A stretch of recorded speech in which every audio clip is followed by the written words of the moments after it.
মোহাম্মদ ইব্রাহিম দুটি ভাই গলা গলি ধরে শুয়ে আছে। হাজেরা বিবি দুই ভাইয়ের গায়ের মধ্যে যখন হাত দিছে, দুটি ভাই চিৎকার মেরে ডাকতে বলে, মা গো,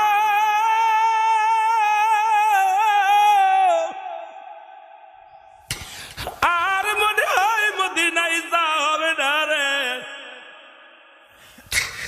হাজেরা বিবি ডাকতে বলে মা, আমাদের জনম দুঃখিনী মা নাই, আমাদের বাবা নাই রে।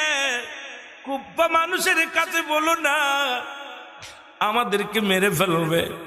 এই দুনিয়ার মধ্যে মায়ের মতো ভালোবাসার মানুষ নাই, বাবার মতো আদর করা মানুষ আর দুনিয়ার মধ্যে নাই। আমি তোমারে বলি, বলে না, আমাদের খবর যেন কুপ্পাবাসীর মানুষ জানে না।